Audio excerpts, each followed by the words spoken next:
So we are coming to the last part of the ethics philosophy syllabus. Okay, so we are done with the psychology. This is the last part of the philosophy. Okay, again, it's a bit of a boring part, this philosophy.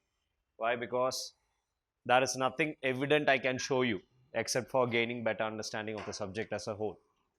Because this part or what you discussed till now, one has been a major part of the syllabus has been the psychology part, that is the aptitude, attitude, integrity, all those foundational values, emotional intelligence.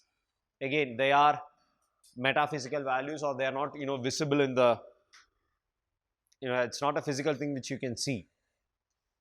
And once that is done, we started discussing about the philosophy or the origin of ethics, which is also something not very evidently physical, or something you can experience it in your life.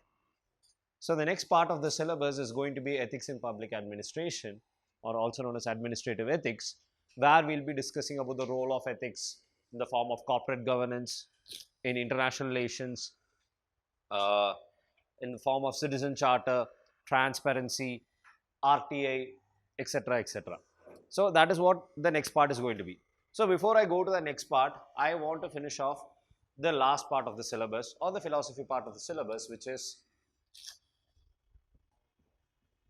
contribution contribution of moral thinkers, philosophers from India and around the world.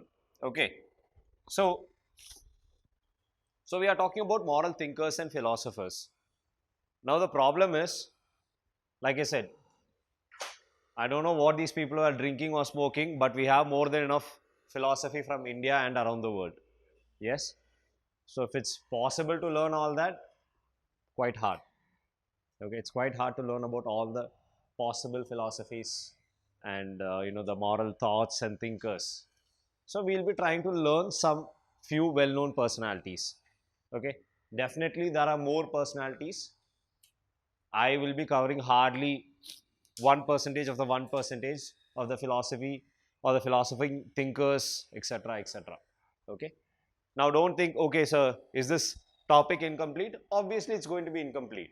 I can't finish off. It will take me an entire lifetime to cover all the major philosophies of various thinkers and philosophers. So I'll be covering the very bare basics of few thinkers and philosophers.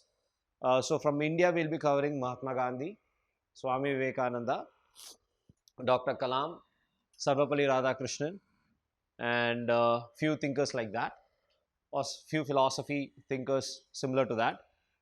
From around the world, we'll be talking a little bit about Epicurus, Confucius, and Martin Luther King, etc., etc. Okay. If you want to learn more, I suggest go to Google, Wikipedia, YouTube. The world is yours. You can search, find more philosophies. Ideally, the whatever we are teaching right now, or whatever is there inside the material, is more than enough, because UPSC does not go too much into the history of that person, but rather they ask like what does that person convey in his thoughts or deeds. So if you can, I can give you an example of how the questions from this part of the syllabus come. Mainly they come from the quote based questions.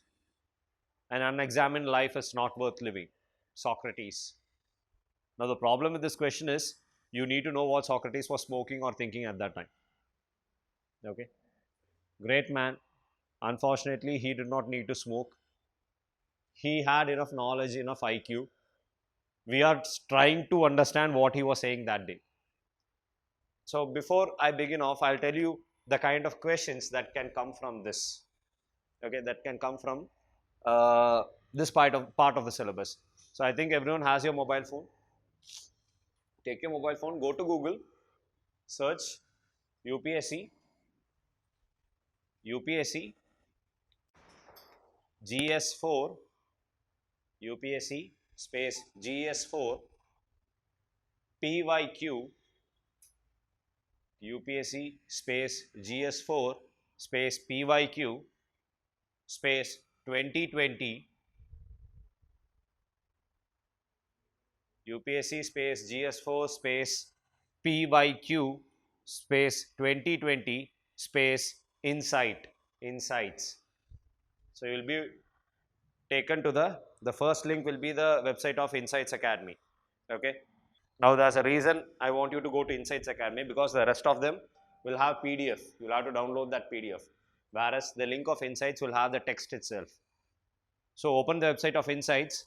Is the GS4 PYQ of the 2020 paper open? The last theory question. Can someone read that? Who is it from? Okay, tell me, what did you understand from that statement? Okay. What do you understand from the statement? Anyone would like to take a guess? An attempt? Think back. Like I said, whenever you see the question, think, relax, think again. Ignore the strong words like vulgar disposition. Leave that. What does the first statement say? Yes? Someone, yes, you are saying something. Needs more specificity. Okay. Very close, but not yet a 6. Yes. Objective in? Okay, that is the point. You need to be objective. But what does Socrates say inside that entire quote? What does Socrates emphasize on? Exactly.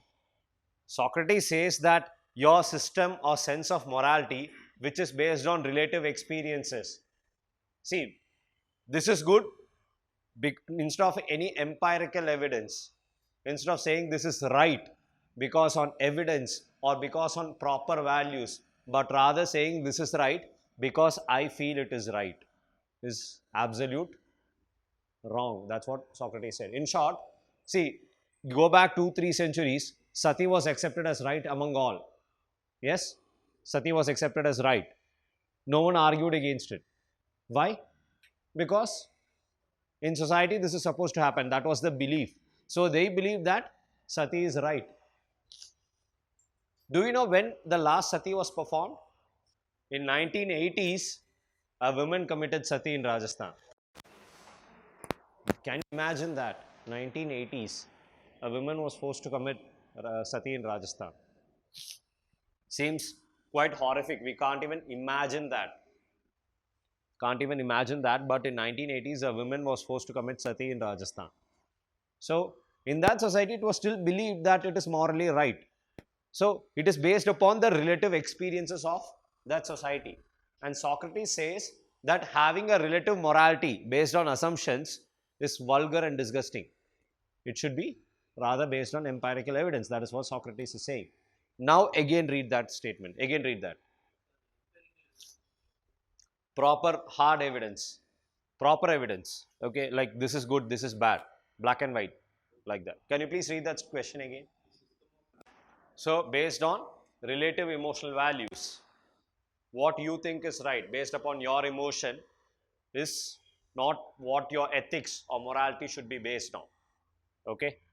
So to understand this kind of concept, first you should know what Socrates was talking about. This is the kind of questions they are now asking from this topic. Can you read the question before that? What is the question before that? Gandhi. What does that mean?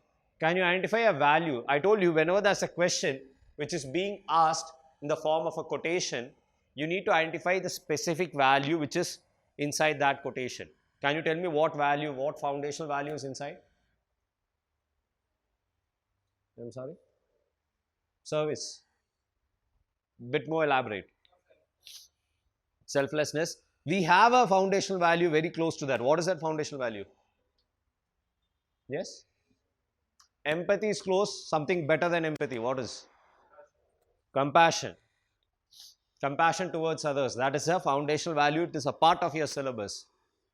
You should be linking that quote to compassion and then writing your answer. Okay. The quote before that, please. Okay, can someone else read it? Someone else, please. Swami Vivekananda. So what do you understand from that? Condemn none. Don't criticize anyone. If you can, give them a helping hand. If not, just fold your hands, bless them and walk away. You should not do anything negative. That's what Swami Vivekananda says. So what can that value be inside that? What value is Swami Vivekananda? It not necessarily be a foundational value, but tell me, do you find something relevant to that? What will you identify as the core theme and what will you be basing your answer on? Any ethical philosophy? Can we say Kantian? Is it kind of Kantian? No? No negatives, only positives. Yes? This is the kind of linking you need to do.